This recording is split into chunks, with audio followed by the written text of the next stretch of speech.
আসসালামু আলাইকুম। আপনারা আমার ভিডিওগুলোতে নিয়মিত কমেন্ট করছেন এবং আপনাদের সমস্যার কথা জানাচ্ছেন।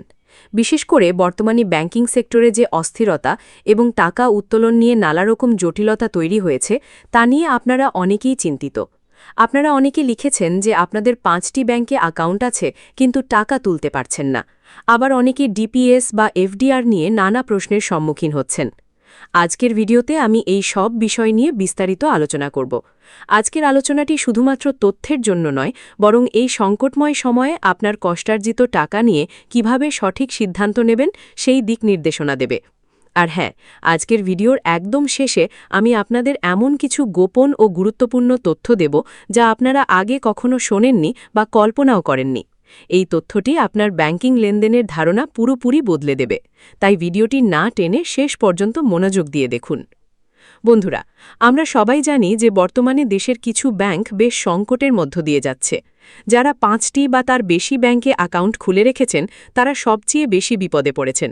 বিশেষ করে এই যে ঈদের মৌসুম পার হলো, এই সময়ে মানুষের অনেক টাকার প্রয়োজন ছিল।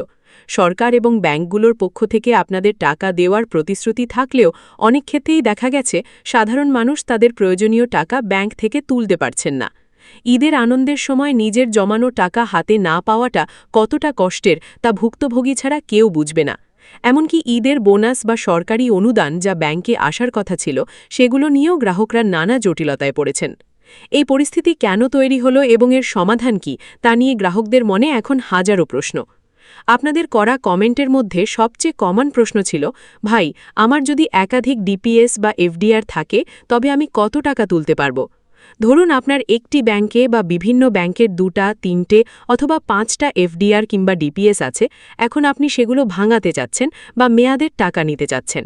তাহলে কি আপনি আপনার সব টাকা একবারে পাবেন? বাংলাদেশ ব্যাংকের সাম্প্রতিক কিছু নির্দেশনা এবং ব্যাংকিং সীমাবদ্ধতার কারণে এখানে একটি নির্দিষ্ট লিমিট কাজ করছে।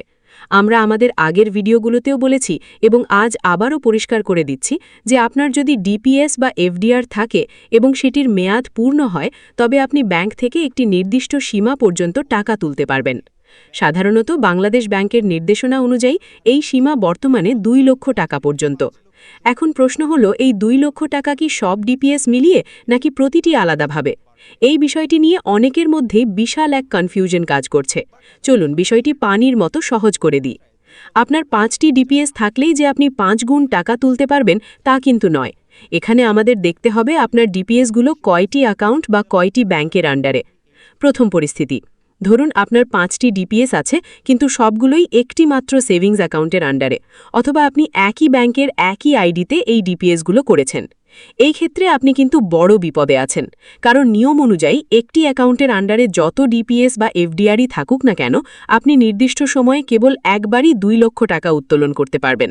আপনার 5টি ডিপিএস ভাঙালে যদি 10 লক্ষ টাকাও হয়, ব্যাংক আপনাকে একবারে ওই 2 লক্ষ টাকাই দেবে।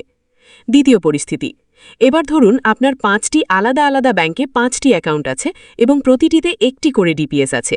এই ক্ষেত্রে আপনার জন্য সুসংবাদ হলো আপনি প্রতিটি ব্যাংক থেকেই 2 লক্ষ টাকা করে মোট 10 লক্ষ টাকা উত্তোলন করতে পারবেন, কারণ প্রতিটি ব্যাংক আলাদা সত্তা এবং তারা তাদের স্বতন্ত্র হিসাব অনুযায়ী আপনাকে টাকা প্রদান করবে। তৃতীয় পরিস্থিতি, অনেক সময় দেখা যায় একই ব্যাংকের আলাদা আলাদা শাখায় বা একই শাখায় আপনার নামে 5টি আলাদা আলাদা অ্যাকাউন্ট আছে এবং প্রতিটিতে ডিপিএস আছে। এই ক্ষেত্রেও আপনি প্রতিটি অ্যাকাউন্ট থেকে 2 লক্ষ টাকা করে অর্থ উত্তোলনের সুযোগ পাবেন। তাই টাকা উত্তোলনের ক্ষেত্রে অ্যাকাউন্ট সংখ্যা এবং ব্যাংকের সংখ্যা অত্যন্ত গুরুত্বপূর্ণ। এখন একটি অত্যন্ত গুরুত্বপূর্ণ তারিখ নিয়ে কথা বলবো, সেটি হলো 2024 সালের 5ই নভেম্বর।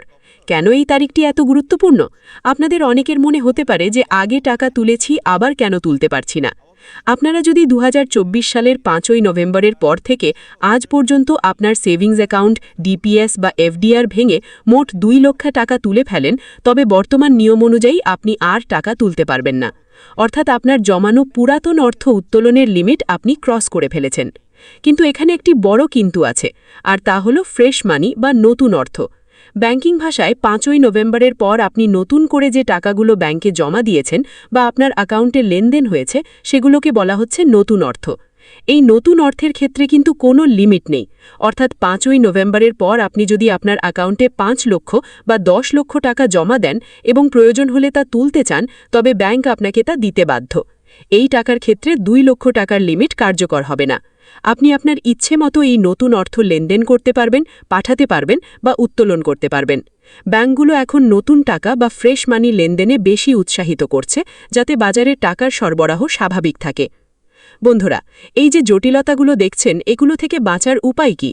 আপনারা যারা একই অ্যাকাউন্টের আন্ডারে অনেকগুলো ডিপিএস করে রেখেছেন, ভবিষ্যতে তারা চেষ্টা করবেন আলাদা আলাদা অ্যাকাউন্টে বা আলাদা ব্যাংকে টাকা রাখার। এতে বিপদের সময় টাকা উত্তোলনের সুবিধা পাওয়া যায়।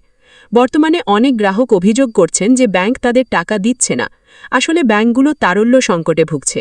তবে মনে রাখবেন, বাংলাদেশ ব্যাংকের গ্যারান্টি অনুযায়ী আপনার আমানত সুরক্ষিত।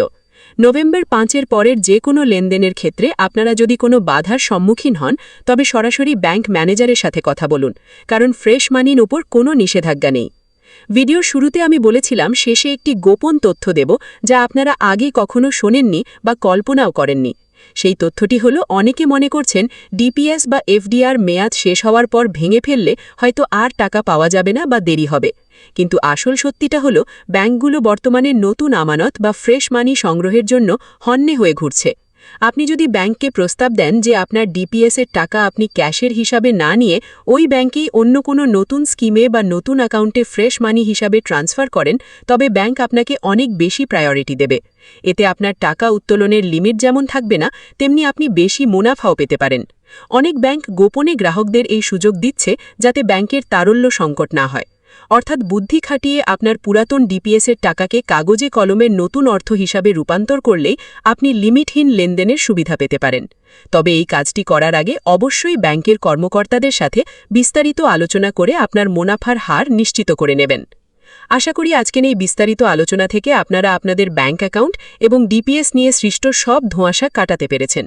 5টি ব্যাংকে অ্যাকাউন্ট থাকা যেমন ঝামেলার, তেমনি সঠিক নিয়মে ব্যবহার করলে তা আপনার জন্য সুবিধাজনকও হতে পারে।